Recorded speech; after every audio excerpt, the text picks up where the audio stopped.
Pozdravljeni. Na vrsto je prišel tudi klasični komentar dirke za veliko nagrado Združenih držav Amerike. Poglejmo si skupaj, kot ponavadi, vse tisto, kar se je zanimivega zgodilo na progi.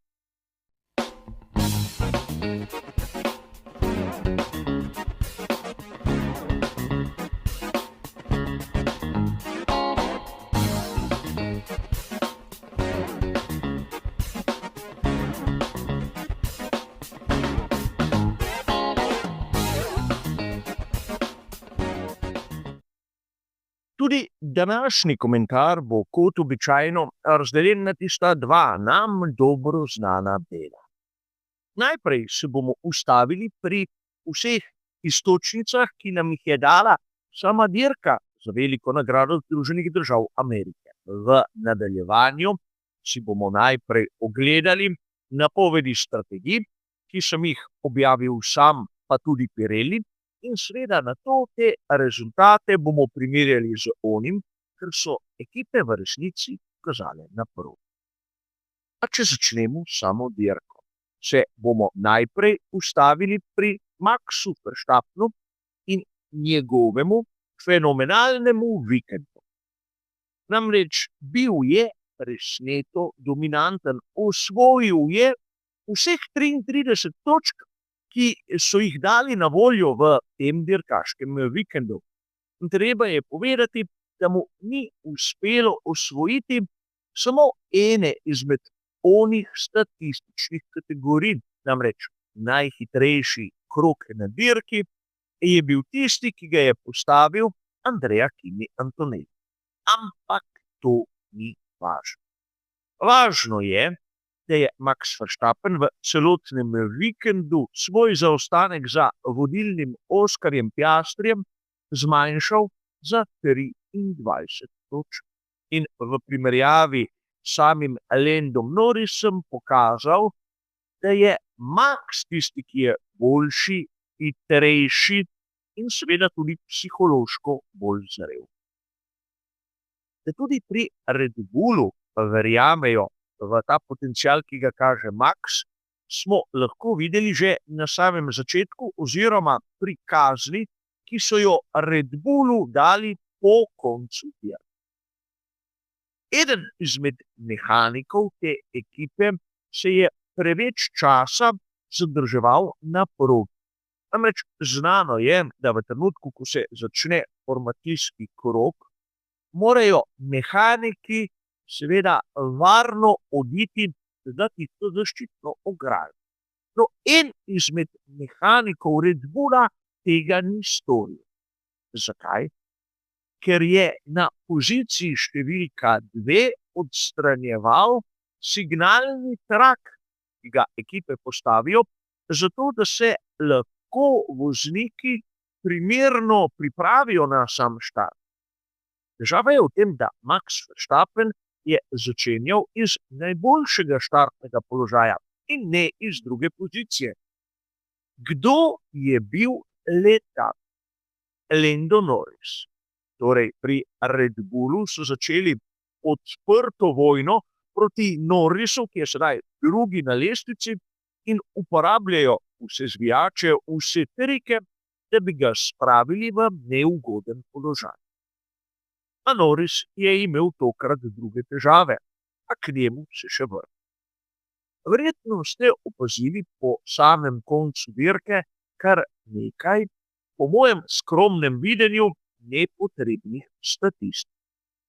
Izvedeli smo, kako je Lewis Hamilton presegel neko magično mejo 5000 točk v svetovnem prvenstvu Formule 1, kar je po mojem skromnem mnenju čisto nepomembno.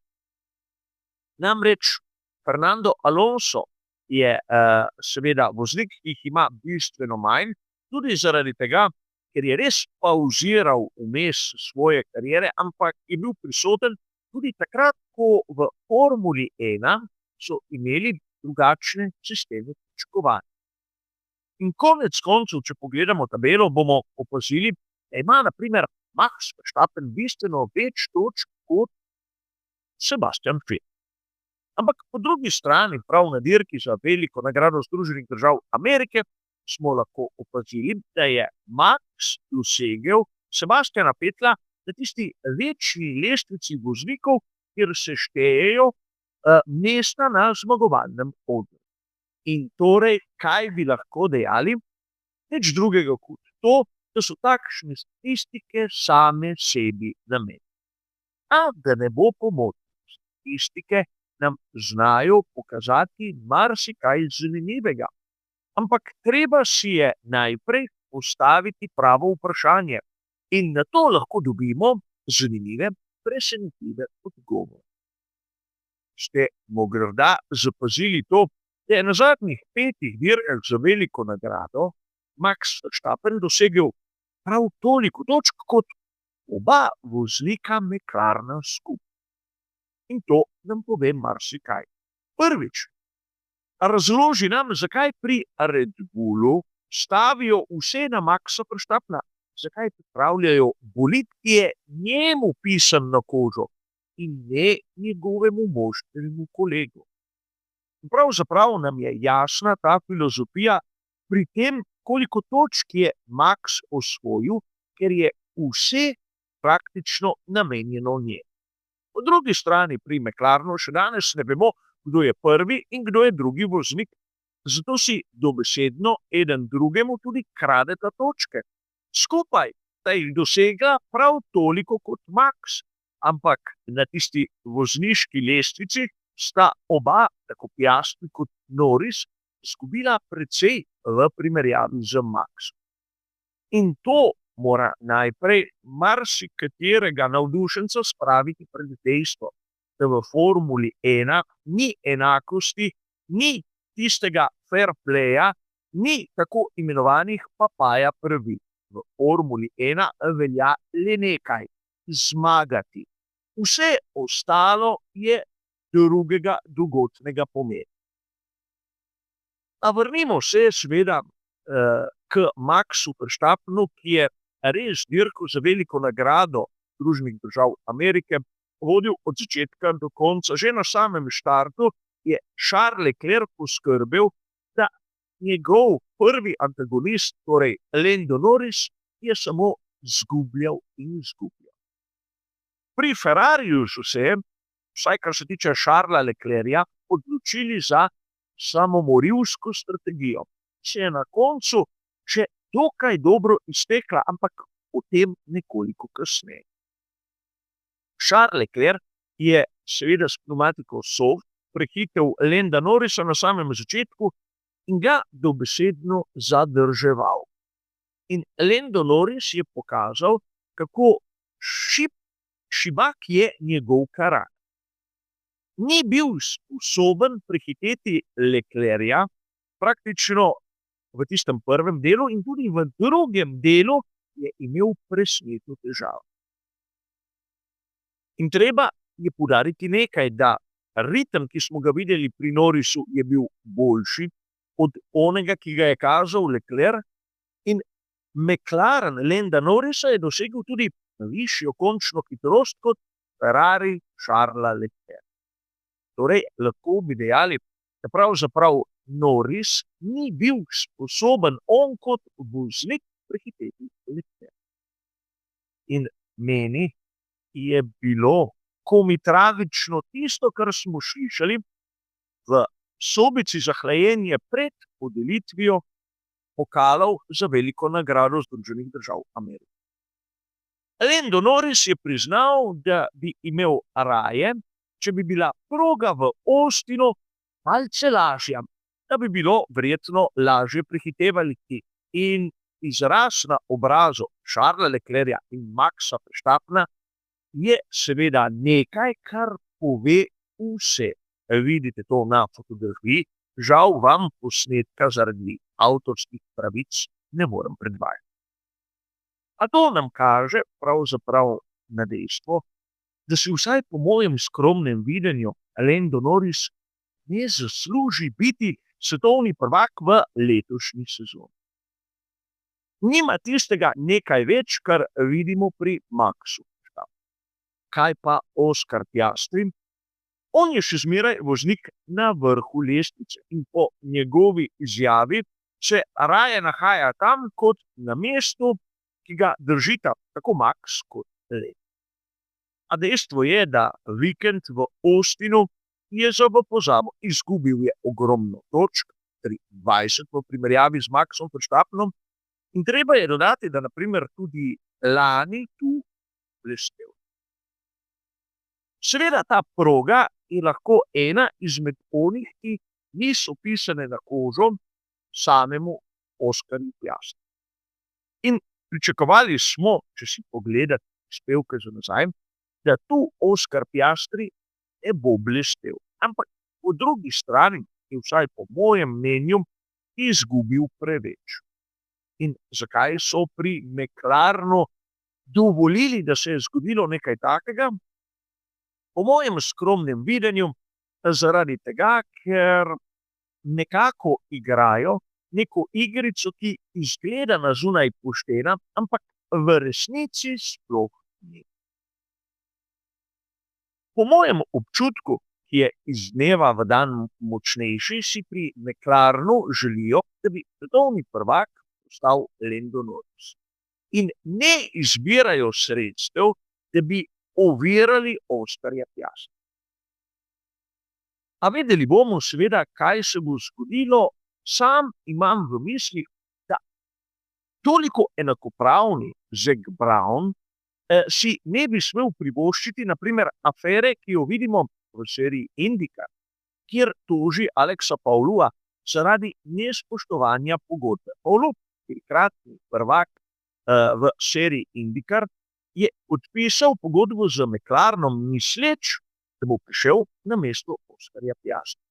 Ampak jasno je, da iz te zgodbe ni bilo nič. Paulu je z ekipo Chipa Ganassija osvojil 4 naslove in sedaj ga seveda Zac Brown toži, ker je Pauluja nekako pripravljal na Formulo 1 in mu omogočil razna testiranja.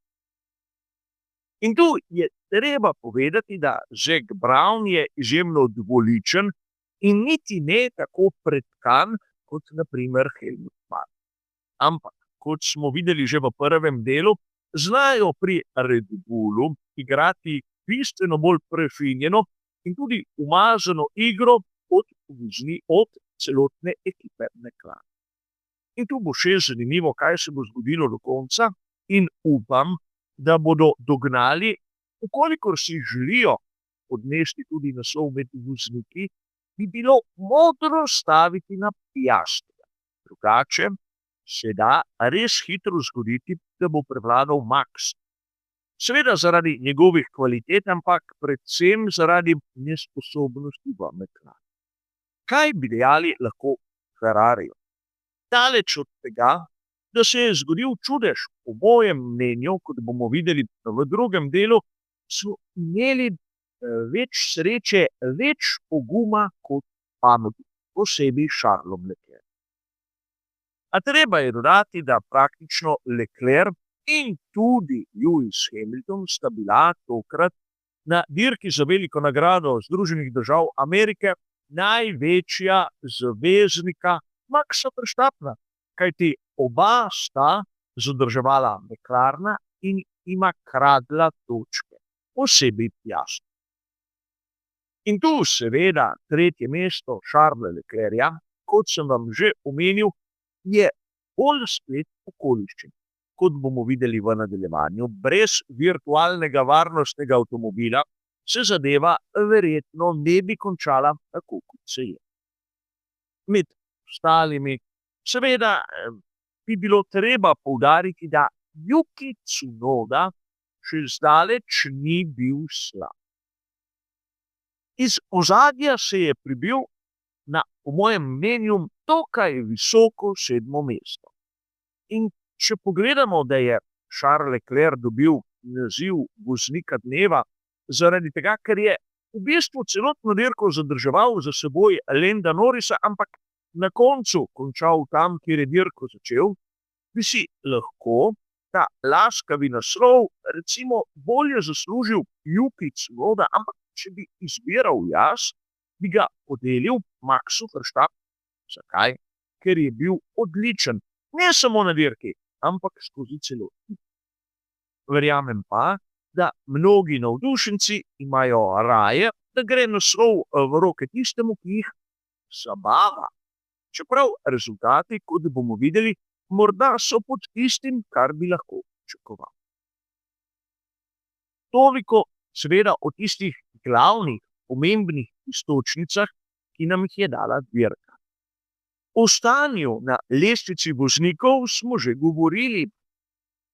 Če pogledamo, vidimo, da prednost, ki jo ima Oscar Piastri, je minimalna pred Landom Norrisom v 14 točk.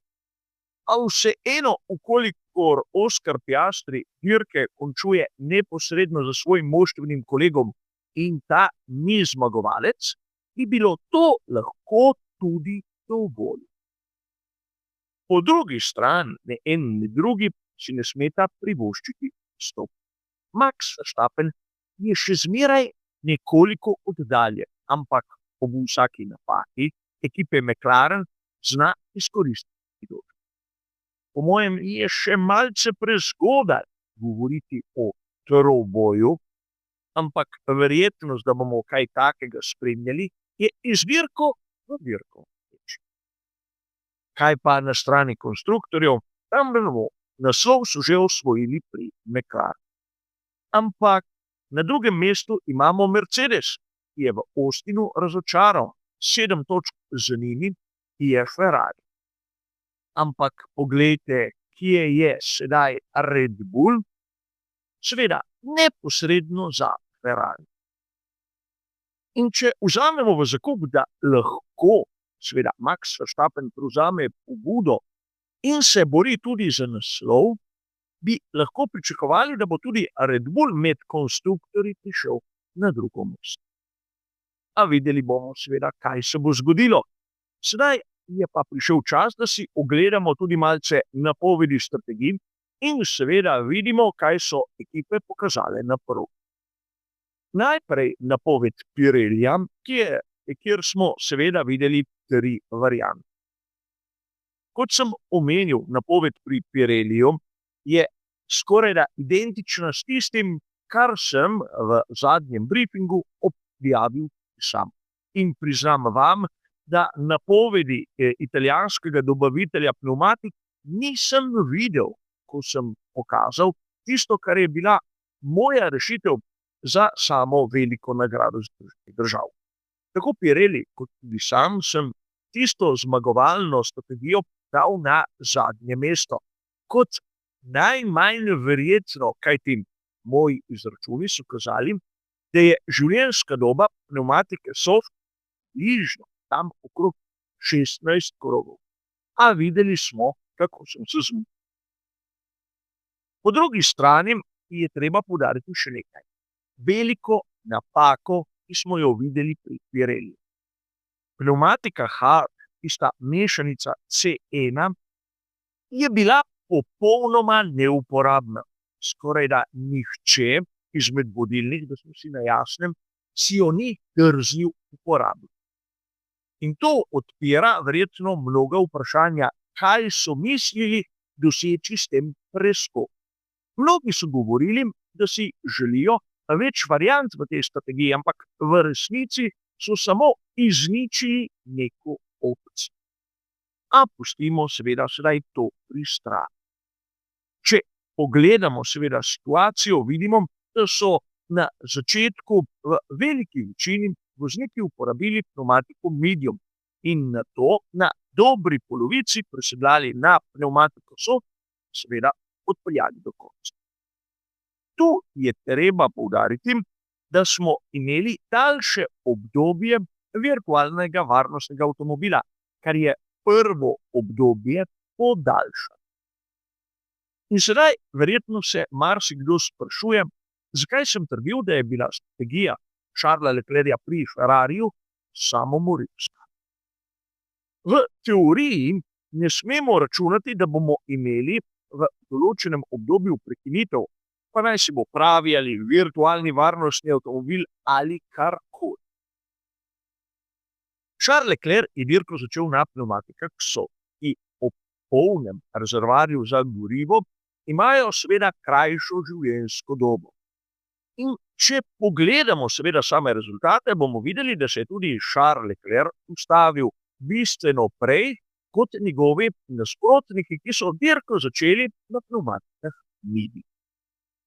Seveda na samem začetku je imel Charles Leclerc prednost, ampak njegov drugi del, ko je imel pnevmatiko medium, je bil presneto dolg. Če se ozremo sedaj na njegov ritem in pogledamo zadnjih 5-6 krogov, bomo takoj opazili, da je njegova pnevmatika degradirala. Poglejte, kako so njegovi časi se povzpeli navzgor.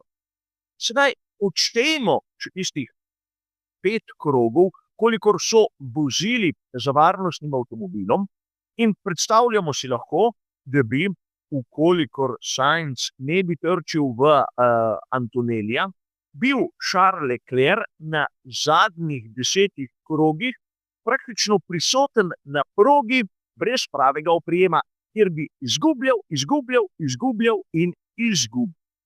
Bi tako lahko dirko končal kot tretji, sam dvomim.